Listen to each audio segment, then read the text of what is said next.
आपका स्वागत है सामाजिक अध्ययन यानी सोशल स्टडीज़ या आप कहिए एसएसटी के इस मॉक टेस्ट नंबर 1 में। इसके अंतर्गत हम सामाजिक अध्ययन विषय में इतिहास, भूगोल और राज्य व्यवस्था इन तीनों विषयों के कंबाइंड या संयुक्त रूप में प्रश्नों का अध्ययन करेंगे, जो आपकी एनसीईआरटी बुक पर सभी प्रश्न बेस्ड हैं। और जिस तरह के क्वेश्चंस आपकी परीक्षा में पूछे जा रहे हैं, सेम उसी पैटर्न पर ये प्रश्न होंगे। चलिए इसकी शुरुआत करते हैं और पहला प्रश्न देखते हैं आज का। सवाल नंबर 1 कहता है, भारत में यूरोपीय व्यापारिक शक्तियों के आगमन का सही क्रम क्या है? भारत में बहुत सारे यूरोपीय देश आए और उन्होंने हमारे यहाँ पर अपनी व्यापारिक फैक्ट्रियाँ या कोठियाँ स्थापित की थीं, जिसमें सबसे पहले आने वाले थे पुर्तगीज़ यानी पुर्तगाली। अब पहला अगर आपको याद है तो पहला कौन थे? पुर्तगाली। अब देखो, पहले पुर्तगाली यहाँ ऑप्शन में नहीं है, डच यहाँ पर पुर्तगाली ऑप्शन में नहीं है शुरुआत में। तो अब देखो, पुर्तगाली सी में है और डी में है, तो हमें ये तो पता लग गया कि उत्तर हमारा सी और डी में होगा। तो ये एलिमिनेशन मेथड भी हम जो है प्रयोग करते रहेंगे प्रश्नों में। अब इसमें पुर्तगालियों के बाद कौन आए थे? पुर्तगाली भारत में आए थे, यदि हम पोर्टुगीज़ को मैं पी से लिख रहा हूँ तो पुर्तगाली भारत में 1498 में आए थे। ठीक है, चलिए मैं यहाँ मेंशन कर देता हूँ ताकि आप आगे के लिए प्रैक्टिस भी करेंगे। इसमें ये क्रम आपको फिर से याद रखना होगा। इसमें सबसे पहले भारत में आने वाले यूरोपीय अगर थे तो वो थे पुर्तगाली। 1498 एडी में वास्को डी गामा भारत पहुंचा था केरल के कालीकट बंदरगाह पर। उसके बाद आए थे डच। डचों के बाद भारत में अंग्रेज़ आए। अंग्रेज़ों के बाद भारत में डैन आए। डैन के बाद फ्रांसीसी आए। इस ऑर्डर से अगर आप देखें, पुर्तगालियों के बाद यहाँ अंग्रेज़ नहीं आए, पुर्तगालियों के बाद भारत में डच आए थे। तो ये वाला उत्तर भी हमारा निकल गया।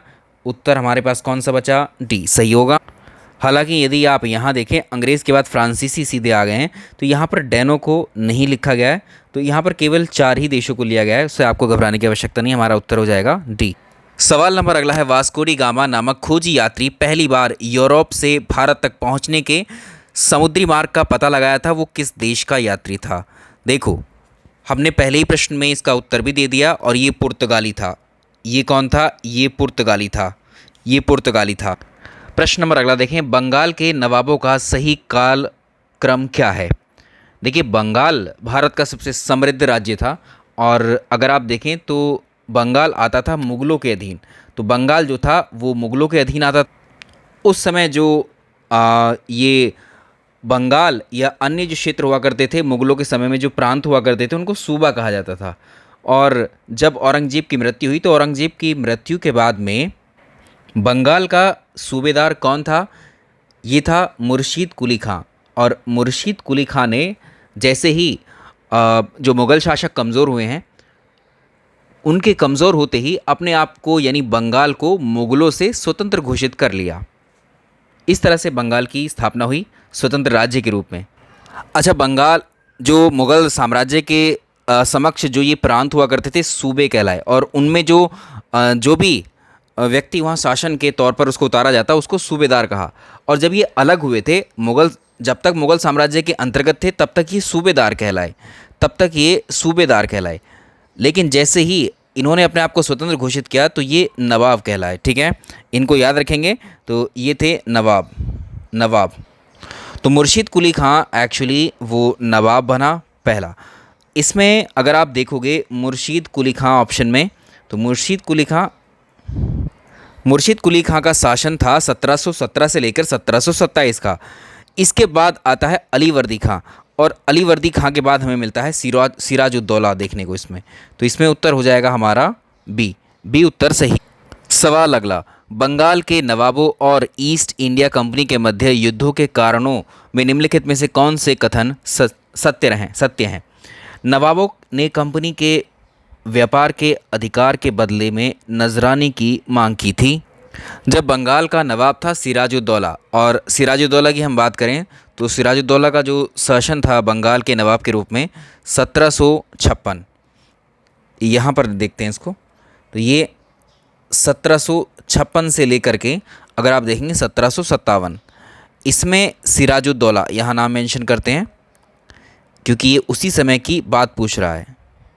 ये बंगाल का नवाब हुआ इस समय, और जब सिराजुद्दौला था तो सिराजुद्दौला जब बंगाल में यहाँ था तो उस समय जो फ्रेंच कंपनी थी और इसके अलावा अंग्रेज़ कंपनी।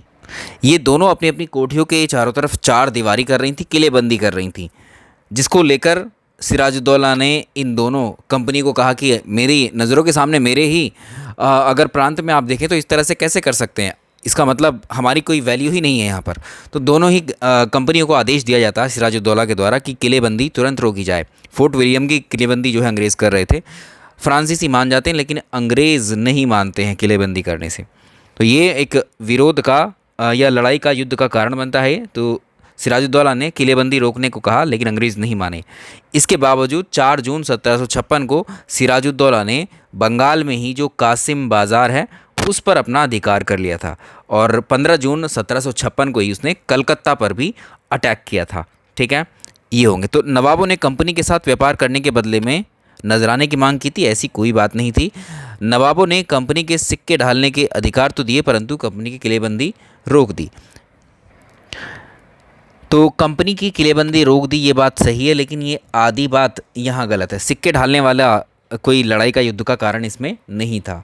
तो इसमें 1 और 2, ना तो 1 सही है ना तो 2। सवाल नंबर अगला, 1764 में हुए बक्सर के युद्ध के संदर्भ में निम्नलिखित कथनों पर विचार करें।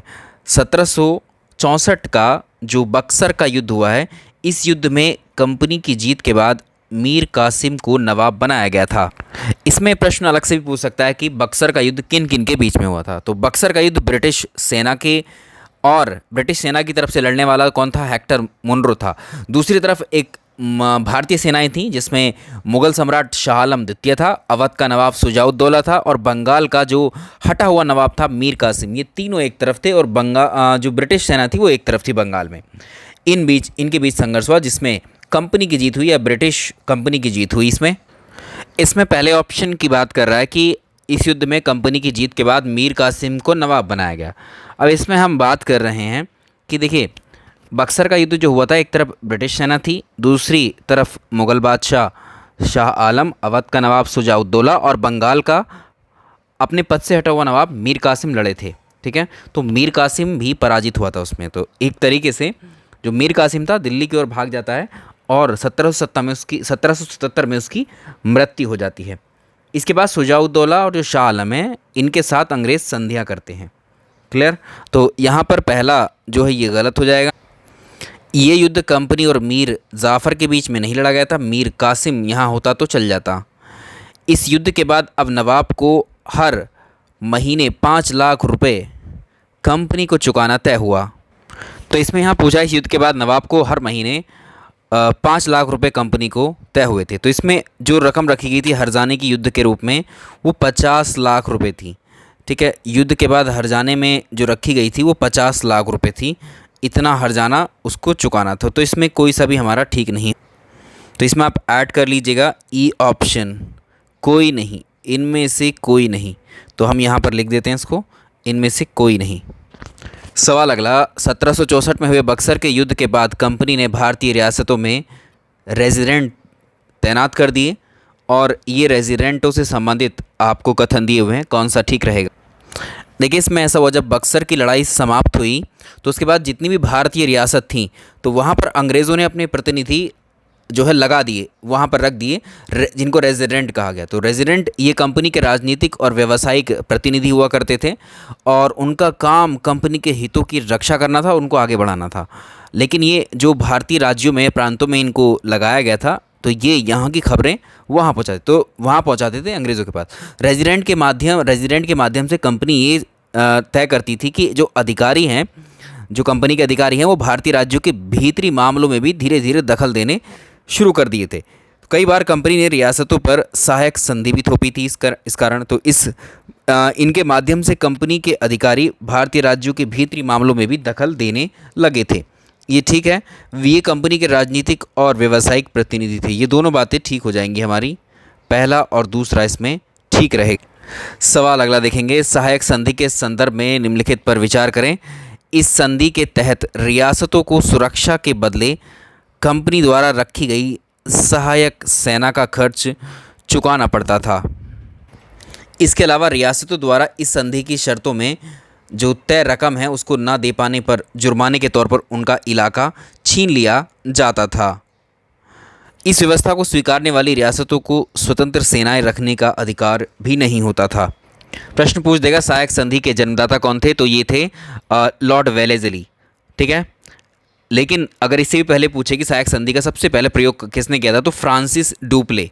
तो डुप्ले ने सबसे पहले, फ्रांसीसी डुप्ले, इसने जो है सबसे पहले सहायक संधि का प्रयोग किया था। अब हम बात कर रहे हैं भारत की सहायक संधि। तो जब वेलेज़ली भारत में आया तो उस समय जो है स्थिति ज़्यादा अच्छी नहीं थी अंग्रेज़ों की। तो इसने क्या किया, एक प्रकार की संधि है ये, मैत्री संधि इसको कहिए, जिसका प्रयोग 1798 में किया गया था। और वेलेज़ली ने भारत के जो देसी राज्य थे हमारे, उनके साथ संबंध स्थापित करने के लिए इसको लागू किया था। अब सहायक संधि अंग्रेज़ों की तरफ से साम्राज्य विस्तार की नीति पर आधारित थी कि उन्हें अपने साम्राज्य में इसको विलय करते जाना है। तो इस संधि के प्रयोग से भारत की सत्ता की श्रेष्ठता स्थापित हो गई। इन्होंने बहुत दिमाग से काम लिया। इन्होंने क्या किया, देखिए इस संधि में अगर आप देखेंगे तो इस संधि के कुछ अलग अलग चरण थे। तो इसमें क्या करते थे, पहले अंग्रेज़ों ने जो है एक तरीके से जो भारतीय राज्य थे, ये भारतीय प्रांत थे, वो अंग्रेज़ों से अपने आर्थिक लाभ के लिए और कुछ और शर्तों के साथ मित्र शासकों से अपनी सेनाएं उधार ले लेते थे। इसके अलावा जब देसी राज्य धन देने में असमर्थ होने लगे अंग्रेज़ों को, तो सेना के खर्च के बदले उन्होंने अब प्रदेश के प्रदेश लेना शुरू कर दिए उनसे। तो ये बात बिल्कुल ठीक है। इस संधि के तहत रियासतों को सुरक्षा के बदले कंपनी अपनी सेना रखती थी उन प्रांतों में, जिसको सहायक सेना कहा गया, और उसका खर्च भी वही राज्य या वही प्रांत उठाएगा जहां वो तैनात की गई है अंग्रेज़ों के द्वारा। सेना अंग्रेज़ों की होगी, लेकिन खर्चा भारतीय राजा उठाएंगे, रियासत के शासक उठाएंगे। रियासतों द्वारा इस संधि की शर्तों में तय रकम अगर नहीं दी जाती थी तो उनका इलाका या उनके उस क्षेत्र पर अंग्रेज़ कब्जा कर लेते थे। सही बात है ये भी। इस व्यवस्था को स्वीकारने वाली रियासतों को स्वतंत्र सेनाएं रखने का अधिकार नहीं था। अपनी सेनाएं नहीं रख सकते थे, वो अंग्रेज़ों की ही रखेंगे। तो इसमें तीनों ठीक हो जाते हैं हमारे, इसमें तीनों उत्तर सही हो जाएंगे। सवाल अगला, मैसूर रियासत के संदर्भ में निम्नलिखित कथनों पर विचार कीजिए। प्रश्न अलग से भी आता है कि शेरे मैसूर किसको कहा गया। तो इसमें याद रखिएगा शेरे मैसूर टीपू सुल्तान को कहा जाता था। टीपू ने अपनी सेना के आधुनिकीकरण के लिए डचों की सहायता ली थी। इसमें एक चीज़ याद रखेंगे, टीपू ने अपनी सेना के आधुनिकीकरणों के लिए जो है फ्रांसीसियों से, ठीक है, फ्रांस के जो लोग थे उनसे अच्छी गहरी मित्रता थी टीपू की। ठीक है, तो इसमें फ्रांस होगा, दूसरा इसमें गलत। हैदर अली और टीपू के समय मालाबार तट पर होने वाला व्यापार मैसूर रियासत के नियंत्रण में था। तो इसमें थर्ड ऑप्शन भी गलत हो जाएगा। तो इसमें इसका उत्तर हो जाएगा केवल एक, ठीक है, और इसमें केवल एक वाला उत्तर आप इसको करेंगे। ठीक है, केवल एक सही है। नेक्स्ट देखें, आंग्ल मैसूर युद्धों के बारे में कथन दिए हुए हैं। पहला कथन है मैसूर तथा अंग्रेज़ों के बीच में युद्ध हुआ था। तो आंग्ल मैसूर युद्ध जो है ये बात सही है कि अंग्रेज़ी सेना के बीच में और मैसूर राज्य में हैदर अली और टीपू सुल्तान के बीच में हुआ था। पहला कथन ठीक होगा। चौथे आंग्ल मैसूर युद्ध के बाद मैसूर राज्य जो था वो एक तरीके से उसके बाद वोडियार या वाडियार राजवंश आया, उसके हाथों में सत्ता चली गई, ये भी ठीक है। तीसरे आंग्ल युद्ध में हुई संधि के अनुसार टीपू के दो बेटों को अंग्रेज़ों ने बंधक के रूप में अपने पास रख लिया। तो इसमें इसके आंसर हो जाएंगे 1, 2 और 3। सवाल अगला है, लॉर्ड डलहौजी के विलय नीति के संदर्भ में निम्नलिखित में से कौन सा कथन सही है। डलहौजी के विलय नीति, तो विलय नीति के अंतर्गत किसी शासक जिसका कोई पुरुष वारिस नहीं है, उसकी मृत्यु के बाद उसकी रियासत कंपनी के भूभाग का हिस्सा बन जाती थी। ये बात ठीक है। विलय नीति लाई इसलिए गई थी डलहौजी के द्वारा कि कोई भी शासक किसी अन्य व्यक्ति को गोद नहीं ले सकता अगर कोई उसका वारिस नहीं है, और जैसे कोई वारिस नहीं है गोद भी नहीं ले सकता, और जैसे ही उसकी मृत्यु होगी तो उसके तुरंत बाद ही ये अंग्रेजी जो ब्रिटिश प्रांत है उनमें इसको शामिल कर लिया जाएगा। इस सिद्धांत के द्वारा सबसे पहले अवध का विलय किया गया था। पहला वाला स्टेटमेंट तो ठीक है, तो इसमें याद रखिएगा सेकंड वाला गलत है और इसमें केवल एक ठीक हो जाएगा। अब इसमें बात आती है कि पहला किसे मिलाया गया था। तो ये रियासतों में सबसे पहले अगर आप देखेंगे तो ये आया था 1848 में, सबसे पहली बार अधिग्रहण किया गया था। किस चीज़ का, वो भी सतारा का। ठीक है, सतारा, तो इसमें सतारा। अंग्रेज़ गवर्नरों के संदर्भ में निम्नलिखित कथनों में से कौन सा सही है। वॉरेन हेस्टिंग जब इंग्लैंड लौटा वापस भारत से, तब उस पर ब्रिटिश संसद में महाअभियोग चलाया गया। इकलौता ऐसा गवर्नर आज़ादी के पहले अगर आप देखेंगे तो ये जिस पर महाअभियोग चला वो कौन था? वॉरेन हेस्टिंग था। ठीक बात है। भारत में लॉर्ड हेस्टिंग के नेतृत्व में सर्वोच्चता की एक नई नीति शुरू की गई। रॉबर्ट क्लाइव को इंग्लैंड लौटने के बाद ब्रिटिश संसद में भ्रष्टाचार के आरोपों की सफाई भी देनी पड़ी थी। तो इसमें तीनों ठीक हो जाएंगे। इसका उत्तर हो जाएगा ABCD या 1 2 3। मुगल शासक औरंगज़ेब की मृत्यु के बाद गद्दी के लिए हुए संघर्ष में कौन विजयी हुआ? तो इसमें बहादुर शाह जफ़र था। बहादुर शाह जफ़र औरंगज़ेब की मृत्यु के बाद। सवाल अगला, फ्रांसीसियों के संदर्भ में निम्नलिखित कथनों पर विचार करें। इंग्लैंड और फ्रांस की कंपनियों के बीच में एक दूसरे के विरोधी होने के कारण झगड़े होते रहते थे। ये बात सही है, क्योंकि जो इंग्लैंड है और जो फ्रांस की जो देश थे, ये वैश्विक स्तर पर जब भी झगड़े होते थे तो भारत में जब इन दोनों देशों की जहाँ जहाँ कंपनियाँ स्थापित थी वहाँ भी इनमें तनाव या झगड़े उत्पन्न हो जाते थे। ऑस्ट्रेलियाई उत्तराधिकार के युद्ध में फ्रांसीसी अंग्रेज़ों के विरोधी खेमे में आ गए थे। हाँ, ऑस्ट्रियाई उत्तराधिकार को लेकर दोनों देशों के बीच में जब युद्ध में तनातनी हुई तो भारत में भी इसका असर देखने को मिला। फ्रांसीसियों का प्रधान कार्यालय भारत के दक्षिण पूर्व में स्थित जो पौंडीचेरी था वहाँ स्थित था। तो पौंडीचेरी में फ्रांसीसी थे, ये बात ठीक है। इसमें तीनों कथन हमारे सत्य हुए। नेक्स्ट देखिए, कर्नाटक युद्ध के समय कौन से कथन सही हैं? कर्नाटक युद्ध किन किन के बीच में होता? अंग्रेज़ों के और फ्रांसीसियों के बीच में, जिसमें फ्रांसीसियों ने फोर्ट सेंट जॉर्ज है इसको लूट लिया था। रॉबर्ट क्लाइव उस समय अंग्रेज़ी कंपनी में ये एक क्लर्क के पद पर था। ये सही बात है। कर्नाटक की राजधानी जो मद्रास है और पौंडीचेरी के बीच में स्थित अर्काट शहर में थी, ये भी ठीक है। कर्नाटक की राजधानी अर्काट में ही थी। उस समय जो डुप्ले था ये पौंडीचेरी में फ्रांसीसी कंपनी का मुख्य अधिकारी था। ये चारों कथन हमारे सत्य होते हैं। अगला देखें, प्लासी का युद्ध के संदर्भ में कौन से कथन असत्य हैं? आपको असत्य कथन पहचानने हैं। प्लासी का युद्ध अंग्रेज़ों के बीच में और अलीवर्दी खां के बीच में हुआ था। पहला कथन अगर आप देखें 1756 में अलीवर्दी खान की मृत्यु हो चुकी थी। उसकी मृत्यु के बाद सिराजुद्दौला बंगाल का नवाब बनता है और जो कंपनी थी ब्रिटिश ईस्ट इंडिया कंपनी, वो सिराजुद्दौला जब नवाब बनता है अलीवर्दी खां के बाद, उससे बड़े भयभीत थे जो अंग्रेज़ थे और सिराजुद्दौला को हटाकर कंपनी चाहती थी कि एक कठपुतली नवाब उनकी जगह पर बैठाया जाए। ठीक है, तो इस तरह से था। तो इसमें पहला तो गलत है। तो जो प्लासी का युद्ध हुआ था 1757 में, अंग्रेज़ों की तरफ से रॉबर्ट क्लाइव और प्लासी के मैदान में आए और सिराजुद्दौला, ये दोनों सेनाएं लड़ी थी। ठीक है, तो यहाँ पर सिराजुद्दौला की हार हो गई थी क्योंकि उसका ही एक साथी था मीर जाफ़र जो उसको धोखा दे देता है, उसका सेनापति। तो इस युद्ध में जगत सेठ ने मीर जाफ़र का समर्थन किया और इस लड़ाई के साथ ही भारत में ब्रिटिश सत्ता की स्थापना हो गई। इसमें ये बात ठीक है कि मीर जाफ़र का जो समर्थन किया था किसने? जगत सेठ ने, और इन्हीं के कारण ये युद्ध हारते हैं। मीर जाफ़र जो सेनापति था इसका साथ देने से मना कर देता सिराजुद्दौला का। तीसरा कथन है इसमें, ये ऊपर आ गया यहाँ, इस लड़ाई के साथ भारत में ब्रिटिश सत्ता की स्थापना मानी जा सकती है। ठीक है, प्लासी के युद्ध से। तो इसमें उत्तर हो जाएगा, पहला तो इसमें हो गया गलत, दूसरा और तीसरा ही ठीक है। तो इसमें बी उत्तर सही हो जाएगा। नेक्स्ट प्रश्न पर आते हैं। भारतीय संविधान के संदर्भ में निम्नलिखित कथनों पर विचार करें। अल्पसंख्यक वर्गों को भारतीय संविधान में संरक्षण प्रदान किया गया है। ये बात ठीक है। ये फंडामेंटल राइट्स में इनको अल्पसंख्यकों को अपने जो संस्कृति है उसको संरक्षण करने का अवसर प्रदान है, पहला ठीक रहेगा। इसके अलावा संघवाद का अर्थ है कि देश में एक से ज़्यादा स्तरों पर सरकार का होना। जैसे भारत क्या है, भारत में एक संघीय या संघवाद को भारत अपनाता है, जिसमें भारत में एक से ज़्यादा स्तरों पर सरकारें हैं। जैसे आप देखें केंद्र सरकार है, केंद्र सरकार के नीचे आप देखेंगे राज्यों की सरकारें होती हैं, इसके अलावा स्थानीय सरकार होती हैं। ठीक है, तो यही होता है संघवाद का मतलब कि जो संघवाद है उसमें शक्ति का बंटवारा होना। तो उत्तर 1 और 2 उसमें सही हो। सवाल नंबर नेक्स्ट, संविधान के अनुसार सरकार के अंगों में कौन कौन शामिल है? सरकार के अंगों में देखिए, सरकार के 3 महत्वपूर्ण अंग माने जाते हैं। नंबर 1 इज़ विधायिका जो कि कानूनों का निर्माण करती है। नंबर 2 कार्यपालिका जो कि कानूनों को देश भर में लागू करती है। नंबर 3 न्यायपालिका जो कि देश में जो विवाद होते हैं विवादों का निपटारा करती है। 1, 2 और 3 इसमें ठीक रहेंगे। इसमें आंसर हो जाएगा हमारा 1, 2 और 3। सवाल नंबर नेक्स्ट, निम्नलिखित कथनों पर विचार करें। शब्द है राज्य। राज्य शब्द का संदर्भ संविधान में राज्य सरकारों से नहीं है। ये बात सही भी है, क्योंकि देखो जो राज्य शब्द है अगर हम देखें संविधान में तो आर्टिकल 12 हमने देखा है। आर्टिकल 12 में क्या बोला गया है, राज्य की परिभाषा दी गई है और राज्य की परिभाषा में बताया गया है कि राज्य के अंतर्गत क्या क्या शामिल किया जाएगा।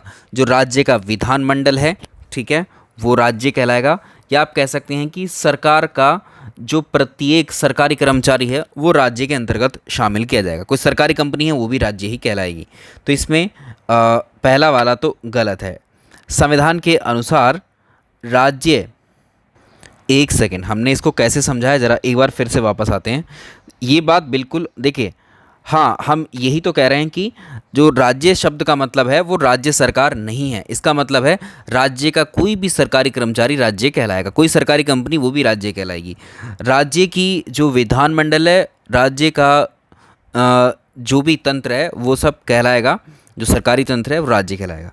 लेकिन यहाँ पर क्या बोला है कि राज्य शब्द का संदर्भ संविधान में राज्य सरकारों से नहीं है। हम भी यही बात बोल रहे हैं कि वो दूसरे इसमें संदर्भ है, तो इसका ये ठीक रहेगा, ठीक है। संविधान के अनुसार राज्य एक ऐसी राजनीतिक संस्था होती है जो निश्चित भूभाग में रहने वाले संप्रभु लोगों का प्रतिनिधित्व करती है। हाँ, ये बात भी ठीक है। इसमें दोनों बातें ठीक हो जाती हैं हमारी। उत्तर सी। सवाल अगला, निम्नलिखित अधिकारों में से कौन से संविधान निर्माण के समय अधिकार मौलिक अधिकारों में शामिल थे। देखिए, जब हमारे देश के संविधान का निर्माण हुआ तो उस समय मौलिक अधिकारों की संख्या 7 हुआ करती थी, जिसमें अगर आप देखेंगे तो इसमें पूछा गया है कि निम्नलिखित अधिकारों में से कौन से संविधान निर्माण के समय मौलिक अधिकारों में शामिल थे। संपत्ति का अधिकार भी था, धार्मिक स्वतंत्रता का अधिकार भी था, इसके अलावा स्वतंत्रता का अधिकार, शोषण के विरुद्ध अधिकार, संवैधानिक उपचारों का अधिकार, समानता का अधिकार और सांस्कृतिक एवं शैक्षणिक अधिकार। तो इसमें उत्तर हो जाएगा, यानी ये सभी हो जाएंगे, ये सभी इसका उपर्युक्त सभी अधिकार संविधान में शामिल। नेक्स्ट देखें, भारत के संदर्भ में कथनों पर विचार कीजिए। लोगों की राज्य की सत्ता के साथ साथ बहुमत की निरंकुशता से भी रक्षा मौलिक अधिकार करते हैं। देखो, इस तरह के जो प्रश्न फ्रेम किए जाते हैं एनसीईआरटी को आधार बनाकर, लैंग्वेज को थोड़ी भारी भरकम रखने की कोशिश की जाती है। इसमें आपको ऐसा लगेगा कि कठिन प्रश्न है ये। और जो मौलिक अधिकार हैं हमें स्वतंत्रता देते हैं और उस स्वतंत्रता को कोई बाधित नहीं कर सकता, उस पर कोई अंकुश नहीं लगा सकता। इसीलिए अगर आप देखें कि लोगों की राज्य की सत्ता के साथ साथ बहुमत की निरंकुशता से भी रक्षा करते हैं मौलिक अधिकार, ये बात ठीक है। धर्मनिरपेक्षता, धर्म को राज्य से अलग रखने की अवधारणा को कहा जाता है। धर्मनिरपेक्षता ये है, जो भी देश धर्मनिरपेक्ष या सेकुलर होगा उसका अर्थ ये है कि उस देश में सभी धर्मों को मानने का अधिकार है, उसमें सभी धर्मों को समान रूप से मानने का अधिकार है। ऐसा नहीं होगा कि किसी धर्म को स्पेशली ट्रीट किया जाएगा, तो ये गलत है। इसको बोल रहा है कि धर्मनिरपेक्षता धर्म को राज्य से अलग रखती है, गलत। धर्मनिरपेक्ष राज्य या धर्मनिरपेक्ष देश के अंदर भी सभी धर्म मौजूद होंगे, अलग नहीं होंगे, लेकिन राज्य किसी को भी किसी धर्म को स्पेशल ट्रीट नहीं करेगा, उसे विशेष तरह से ट्रीट नहीं कर सकता। तो इसमें पहला ही ठीक रहेगा हमारा, इसमें पहला ही उत्तर ठीक रहेगा। देखो अगला, निम्नलिखित कथनों पर विचार करें और इसमें कथन है, एक धर्म से निकलकर दूसरे धर्म को अपनाने की स्वतंत्रता भारत में सभी को आसानी से प्राप्त नहीं है। ये बात गलत है, क्योंकि नहीं शब्द का प्रयोग कर दिया। अगर हम देखें, कोई भी धर्म मानने वाला व्यक्ति अपनी स्वेच्छा से किसी अन्य धर्म में वो जा सकता है, तो ये स्वतंत्रता दी गई है संविधान के द्वारा। इसमें बोला है कि यहाँ नहीं है, तो पहला वाला गलत है। भारतीय संविधान के अनुसार भारत एक धर्मनिरपेक्ष राज्य है, ये बात ठीक है। इसमें उत्तर हो जाएगा केवल दो ही इसका सही आंसर। धर्मनिरपेक्षता के संदर्भ में निम्नलिखित कथनों पर विचार करें। भारतीय राज्य कभी कभी धार्मिक वर्चस्व को रोकने के लिए हस्तक्षेप करते हुए धर्म में फैली बुराइयों का निषेध करता है। यानी अगर किसी देखो, हमारे देश में ऐसे देश जहां धर्मनिरपेक्षता है या बहुत सारे धर्म मौजूद हैं और आप देखते हैं कभी कभी कोई धर्म इतना ज़्यादा ऊपर चढ़ जाता है या ऊपर बढ़ जाता है धर्म, कि धर्म के आधार पर ज़्यादा बुराइयां फैलने लगती हैं, ज़्यादा परेशानी अगर लोगों को होती हैं तो उसमें राज्य हस्तक्षेप कर सकता है। ठीक है, तो इसमें धर्म में फैली बुराइयों को निषेध कर सकता है, वो रोक सकता है, किसी धर्म में फैली बुराइयों को रोक सकता है राज्य। ठीक है, राज्य की बागडोर ना तो किसी एक धार्मिक समूह के हाथों में जाए और ना ही राज्य किसी एक धर्म को समर्थन दे। ये बात भी ठीक है धर्मनिरपेक्षता के बारे में। राज्य कुछ खास धार्मिक समुदायों को किसी धर्म को विशेष छूट धार्मिक क्रियाकलापों में हस्तक्षेप की नीति अपनाते हुए दे देते हैं। ये भी ठीक है, तो इसमें तीनों सही हो जाएंगे। नेक्स्ट देखें, प्रातःकालीन प्रार्थनाओं या धार्मिक आयोजनों के जरिए निम्नलिखित में से कौन से स्कूल किसी धर्म को बढ़ावा नहीं दे सकते। देखिए कौन से स्कूल हैं जो किसी पर्टिकुलरली किसी भी धर्म को बढ़ावा नहीं देंगे। निजी स्कूल, निजी और सरकारी स्कूल। अगर हम बात करें तो सरकारी स्कूल किसी भी धार्मिकता को बढ़ावा नहीं देंगे। नेक्स्ट देखिए, अमेरिका से संबंधित कथनों पर विचार करिए। किसी भी धर्म को अमेरिका की जो विधायिका है या अमेरिका की जो संसद है वो कानून बनाकर राजकीय धर्म घोषित कर सकती है। इसका मतलब यह है कि विधायिका किसी भी धर्म को राजकीय धर्म घोषित नहीं कर पाएगी। ठीक है, वहाँ की जो विधायिका है वो ऐसे घोषित नहीं करती, और ना ही विधायिका किसी एक धर्म को ज़्यादा प्राथमिकता देती है। ये बात ठीक है। ठीक है, एक सेकेंड, तो इसमें यहाँ पर नहीं शब्द होगा तब ठीक होगा, अभी ये गलत है। संयुक्त राज्य अमेरिका में राज्य और धर्म के पृथक्करण का अर्थ ये है कि राज्य और धर्म एक दूसरे के मामले में दखल नहीं देंगे। हाँ, ये बात ठीक है, तो इसमें आपको असत्य पहचानना है, तो पहला वाला ही हमारे पास असत्य है। सवाल अगला देखें, निम्नलिखित में से कथनों पर विचार करें। फ्रांस में कानून के द्वारा 2004 में धार्मिक और राजनीतिक चिन्हों वे प्रतीकों को धारण करने वाले स्कूलों में आना वर्जित कर दिया गया था। इसमें दोनों कथन गलत हैं। ठीक है, इसमें दोनों ही कथन असत्य हैं, तो इसमें ना तो एक ठीक है और ना ही दो ठीक है।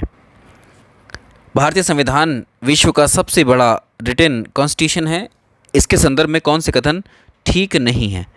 भारत के संविधान पर सबसे ज़्यादा प्रभाव जो देखने को मिलता है भारत शासन अधिनियम 1935 का ही देखने को मिलता है। ज़्यादातर प्रावधान इसी के हैं, लगभग 70% से ऊपर जो संविधान है वो भारत शासन अधिनियम वाले जो प्रावधान है वही रखे गए हैं। भारत का संविधान संघ और राज्य का एक ही संविधान है या एकल संविधान है, ठीक बात है ये। इसमें विभिन्न देशी रियासतों में जो प्रचलित कानून हुआ करते थे उनको स्थान दिया गया, यही बात गलत है, ऐसा नहीं है। संविधान सभा में कानून विशेषज्ञों का प्रभुत्व था, ये भी बात सही है। निम्नलिखित कथनों पर विचार करें। अध्यक्ष शासन प्रणाली का आधारभूत तत्व संविधान की कठोरता है, ये बात सही है। और अध्यक्ष शासन प्रणाली अगर हम देखें तो अमेरिका में, और अमेरिका का संविधान है वो कठोरतम संविधान कहा जाता है विश्व में। कठोरतम संविधान का मतलब ये है कि उसमें चेंजेस करना, संशोधन करना काफ़ी मुश्किल होता है। भारत की शासन प्रणाली संसदीय और अध्यक्षात्मक शासन प्रणाली का समन्वय लगती है। देखिए इसमें एक चीज़ याद रखिए, जो अध्यक्ष शासन प्रणाली है, जो संसदीय सरकार होती है उसको उत्तरदायी सरकार कहते हैं। इसमें कार्यपालिका की जो शक्तियां हैं और जो कार्यपालिका की जो शक्तियां हैं वो एक तरीके से मंत्रिमंडल में निहित होती है, तो इसको मंत्रिमंडलात्मक सरकार भी कह देते हैं। और अगर कार्यपालिका की बात करें तो कार्यपालिका जितने भी कार्य करेगी अपने संसदात्मक सरकार में, संसदीय सरकार में, वो अपनी विधायिका या संसद के प्रति उत्तरदायी होती है। तो इसमें सामूहिक उत्तरदायी का सिद्धांत अपनाया जाता है, तो इसमें ये वाला ठीक है। अगर हम भारत में देखें तो भारत में किस प्रकार की व्यवस्था है, भारत में संसदीय व्यवस्था है, तो इसमें दोनों लिख रही हैं। अध्यक्षात्मक नहीं है भारत में, केवल संसदीय सरकार चलती है, तो इसमें दूसरा भी गलत है। अध्यक्ष शासन प्रणाली का आधारभूत तत्व, देखिए उसमें एक ये बात ठीक है कि जो अमेरिका का जो संविधान है उसमें अध्यक्षात्मक शासन प्रणाली को अपनाया गया है अमेरिका में, और वहाँ अमेरिका की कंपैरिजन अगर हम करते हैं तो वहाँ का संविधान भी कठोर है। लेकिन इसको आप ठीक कर लीजिए कि ये इसका एक मूल लक्षण नहीं है, ठीक है, कि अध्यक्ष शासन प्रणाली का आधारभूत तत्व संविधान की कठोरता नहीं होता है।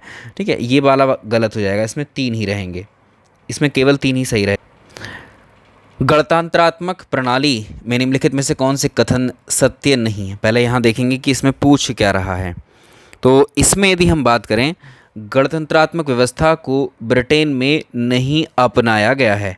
चलिए इसकी बात करते हैं। गणतंत्र देश किसको कहते हैं। देखिए गणतंत्र देश वो देश होते हैं जिसका प्रमुख जो है इलेक्टेड होता है। उस देश का जो प्रमुख है या हेड है वो चुनाव के थ्रू आता है। भारत में अगर देखें तो भारत का प्रमुख है राष्ट्रपति, और राष्ट्रपति को चुनाव के थ्रू ही राष्ट्रपति बनाया जाता है। तो अगर हम देखें भारत क्या है, गणतंत्र है, रिपब्लिक ऑफ इंडिया है। हम गणतंत्र को इंग्लिश में रिपब्लिक बोलते हैं। और इसमें अगर आप देखेंगे तो ऐसा देश जिसका हेड इलेक्टेड होगा या निर्वाचन के थ्रू आएगा, निर्वाचन चाहे डायरेक्ट हो या इनडायरेक्ट हो, वो रिपब्लिक कहलाएगा। अब राष्ट्रपति का चुनाव भारत में जनता द्वारा अप्रत्यक्ष विधि से किया जाता है। तो भारत में जो राष्ट्रपति का चुनाव है ये बात ठीक है, अपनी जगह ये बात सत्य है कि अब इसमें सत्य आप कहेंगे कि यहाँ जनता द्वारा उसको सीधे नहीं चुना जाता, जबकि जनता के द्वारा जो चुने गए प्रतिनिधि हैं वो राष्ट्रपति का चुनाव करते हैं। ठीक है, तो एक तरीके से ये गलत है। गणतंत्रात्मक प्रणाली में राज्य का प्रमुख वंशानुगत नहीं होता। एक सिंपल डेफिनेशन और बताते हैं आपको गणराज्य की या रिपब्लिक की। ये होती है कि गणराज्य या रिपब्लिक या गणतंत्रात्मक प्रणाली से मतलब होता है कि ऐसे देश जहां पर राज्य का प्रमुख वंशानुगत नहीं होता या मनोनीत नहीं होता, बल्कि राज्य का जो प्रमुख है वो प्रत्यक्ष या अप्रत्यक्ष रूप से जनता के द्वारा निर्वाचित होगा। इस प्रश्न के ऑप्शन सी कुछ अजीब तरीके के हैं, लेकिन मैं आपको सही बताता हूं कि कैसे पहचान करोगे आप।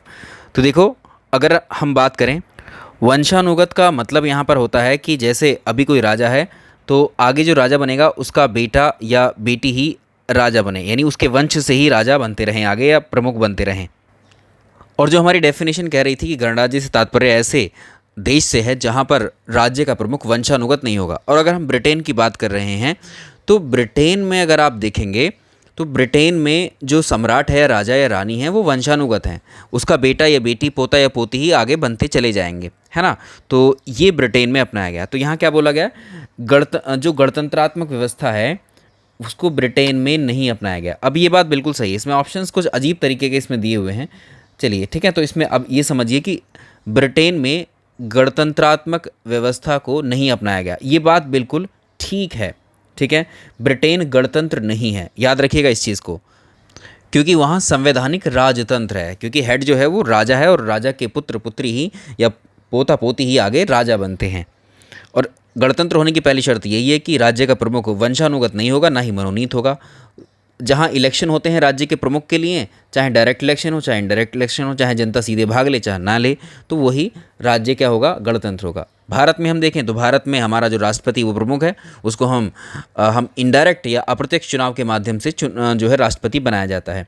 तो इसमें अगर आप देखेंगे गणतंत्रात्मक प्रणाली में राज्य का प्रमुख वंशानुगत नहीं होता, ये बात भी ठीक है, क्योंकि गणतंत्रात्मक में आप देखेंगे जो राज्य का प्रमुख है इलेक्शन के थ्रू आएगा, गणतंत्रात्मक नहीं होगा। अब अगर राष्ट्रपति का चुनाव भारत में जनता के द्वारा अप्रत्यक्ष विधि से किया जाता है, ये बात भी ठीक है। ये तीनों कथन इंडिविजुअली रूप से सही हैं, बट जो सही नहीं वाला है वो ढूंढना है। तो इनमें से ऐसा कोई कथन ही नहीं है जो हमें सही नहीं वाला मिला हो। ठीक है, तो इसमें हम ये उत्तर चुनेंगे। तो आपका कन्फ्यूज़न यहाँ दूर हो गया होगा, क्योंकि इसमें बहुत सारे कन्फ्यूज़न भरे हुए थे इस प्रश्न में। अप्रत्यक्ष चुनाव का मतलब है जब जनता सीधे वोट नहीं डालती है, अपने चुने हुए प्रतिनिधियों के माध्यम से वोट डालती है, एमपी एमएलए के माध्यम। तो अप्रत्यक्ष विधि में राष्ट्रपति के चुनाव में एमपी एमएलए भाग लेते। निम्नलिखित में से कौन भारत में राजनीतिक सत्ता का प्रमुख है? राजनीतिक सत्ता का प्रमुख भारत में कौन है? तो राजनीतिक सत्ता का जो प्रमुख है भारत में वो जनता है। निम्नलिखित में से कौन से खगोलीय पिंड है? देखिए, इनमें से कुछ क्वेश्चंस में अगर आपको डाउट हो तो आप लिख दीजिएगा, उन डाउट्स को हम अगले मॉक टेस्ट में सॉल्व करेंगे या रिजॉल्व कराएंगे उनको। ठीक है, क्योंकि हो सकता है कि आपने कुछ चैप्टर्स को पढ़ा है, नहीं पढ़ा है, उसके अकॉर्डिंग आप अपने डाउट्स भेज दीजिएगा, हम उसको चर्चा कर लेंगे अगले सेशन में, आपको घबराने की ज़रूरत नहीं है। नेक्स्ट देखें, निम्नलिखित में से कौन से खगोलीय पिंड है? सेलेस्टियल बॉडीज़ कौन सी हैं? तो इसमें पृथ्वी, सूर्य, चंद्रमा, उल्का पिंड, ये सारे खगोलीय पिंड कहलाते हैं। खगोलीय पिंडों की परिभाषा क्या होती है? सूर्य, चंद्रमा और वे सभी वस्तुएं जो रात के समय आसमान में चमकती हैं खगोलीय पिंड कहलाती हैं या आकाशीय पिंड कहलाती हैं। इसमें एक प्रश्न और आता है, किन खगोलीय पिंडों को तारा यानी स्टार्स कहते हैं? जैसे सूर्य एक तारा है, तो जिन खगोलीय पिंडों के पास अपनी ऊष्मा होगी, अपना प्रकाश होगा, वही खगोलीय पिंड तारा कहलाते हैं। तारों के विभिन्न समूहों के द्वारा बनाई गई विविध आकृतियाँ क्या कहलाती हैं? जब बहुत सारे तारों का समूह होता है तो तारों के समूह के द्वारा जो तारों का जो समूह कहलाता है नक्षत्र मंडल, कॉन्स्टिलेशन। ठीक है, नक्षत्र मंडल। अंतरिक्ष से संबंधित अर्सा मेजर या बिग बियर का संबंध इनमें से किससे है? तो ऐसे ही अर्सा मेजर या बिग बियर बहुत सारे तारों का समूह है, यानी नक्षत्र मंडल यानी कॉन्स्टिलेशन है। किन खगोलीय पिंडों को ग्रह कहेंगे? प्लैनेट किसको कहेंगे? देखिए ऐसे, अब इसमें प्लैनेट के बारे में पूछ ले रहा है आपसे, जिनके पास अपनी ऊष्मा और प्रकाश नहीं होता है। जैसे पृथ्वी एक ग्रह है, इसमें अपनी ऊर्जा, अपना प्रकाश तो है ही नहीं, क्योंकि जो प्रकाश आ रहा है वो सूर्य से आ रहा है पृथ्वी पर, और जो तारों के प्रकाश से प्रकाशित होते हैं। सिंपल सी डेफिनेशन हम सभी पहचानते हैं। सवाल नेक्स्ट, पृथ्वी एक ग्रह है, ये बात ठीक है यहाँ तक, तथा यह अपना संपूर्ण प्रकाश और ऊष्मा सूर्य से प्राप्त करती है, ये बात सही है। पृथ्वी सूर्य से दूरी के हिसाब से चौथा ग्रह है। अगर हम देखें पृथ्वी तो ये है सूर्य, सूर्य के बाद जो ग्रह आता है ये आता है बुध, शुक्र, पृथ्वी। तो पृथ्वी अगर आप देखेंगे बुध शुक्र पृथ्वी, तो ये क्या है? बुध, ये है शुक्र, पृथ्वी। तो पृथ्वी सूर्य से दूरी के हिसाब से, भाई सूर्य तो तारा है ऑलरेडी, तो इस हिसाब से अगर आप देखें 1 2 3, तो सूर्य से दूरी के हिसाब से पृथ्वी तीसरा ग्रह है, थर्ड ग्रह है। ठीक है, तो ये चौथा गलत हो जाएगा। आकार में तीसरा सबसे बड़ा ग्रह, तो ये पूरी तरह से गलत है, केवल एक ही इसमें ठीक है। पृथ्वी आकार में देखोगे तो पांचवा सबसे बड़ा ग्रह है। सूर्य से बढ़ती हुई दूरी के आधार पर सही क्रम चुनना है।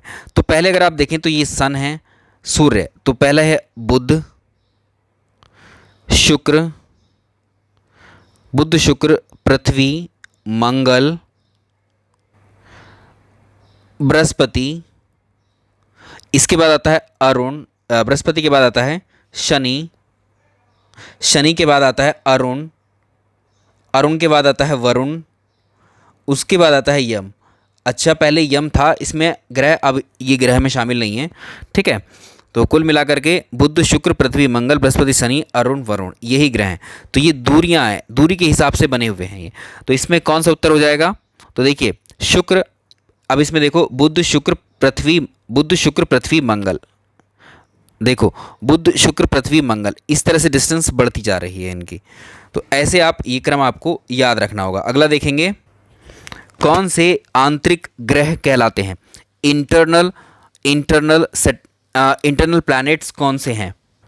सौर मंडल के जो 8 ग्रह हैं इनको 2 भागों में बांटते हैं, आंतरिक ग्रह और बाह्य ग्रह।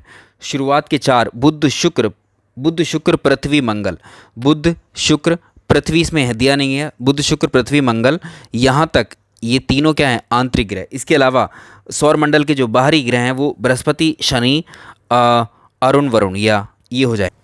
देखो निम्नलिखित में से किस ग्रह का परिक्रमण काल सबसे कम है? परिक्रमण काल का मतलब है ये सूर्य है, और जो भी ग्रह, भाई सारे ग्रह सूर्य का ही चक्कर लगाते हैं, जो भी ग्रह सबसे कम समय लेगा सूर्य के चक्कर को पूरा करने में, वही उसका परिक्रमण काल कहलाएगा। तो इसमें बुध जो है, बुध की यदि हम बात करें तो बुध क्या है? बुध का परिक्रमण काल सबसे कम है। बुध जो है 88 दिन में सूर्य का चक्कर पूर्ण कर लेता है। बुध 88 दिनों में सूर्य का चक्कर पूर्ण कर लेता है। चलिए नेक्स्ट, सौरमंडल में किन 2 ग्रहों के मध्य क्षुद्र ग्रह पेटी पाई जाती है? तो ये बेल्ट पाई जाती है। क्षुद्र ग्रह, छोटे छोटे ग्रह जो पाए जाते हैं वो मंगल और बृहस्पति के बीच पाए जाते हैं। जैसे बुध शुक्र पृथ्वी मंगल बृहस्पति, तो यहाँ ये क्या है? मंगल है, मंगल के बाद आता है बृहस्पति, इन दोनों के बीच में बहुत सारे क्षुद्र ग्रह पाए जाते हैं। सूर्य के चारों ओर चक्कर लगाने वाले पत्थरों के छोटे छोटे टुकड़ों को अगर हम देखें उल्का पिंड कहते हैं। ये ठीक है, कभी कभी ये पृथ्वी पर भी आकर के टकरा जाते हैं। खुले आकाश में फैले एक छोर से दूसरे छोर तक की चौड़ी सफ़ेद पट्टी जो लाखों तारों का समूह है, इसको आकाशगंगा कहते हैं। तारों के समूह को आकाशगंगा भी। तो ये दोनों ठीक है, यहाँ पर एक्चुअली ऑप्शंस अवेलेबल नहीं है, तो इसका आंसर हम लिख देते हैं। इसमें आंसर 1 और 2 दोनों सही हैं, दोनों सही हैं। इसमें पृथ्वी का सबसे निकटतम ग्रह, तो पृथ्वी के सबसे करीब है बुध, उसके बाद शुक्र, उसके बाद पृथ्वी, उसके बाद मंगल। चलो, हमारे सौरमंडल का सबसे बड़ा ग्रह अगर देखें तो बृहस्पति है, बृहस्पति। इसके अलावा जो सबसे छोटा है वो बुध है, वो बुध है। इसके अलावा कौन से दो ऐसे ग्रह हैं जो सौरमंडल के अन्य ग्रहों की तुलना में परिक्रमण विपरीत दिशा में करते हैं? तो शुक्र और यूरेनस, शुक्र और अरुण हैं।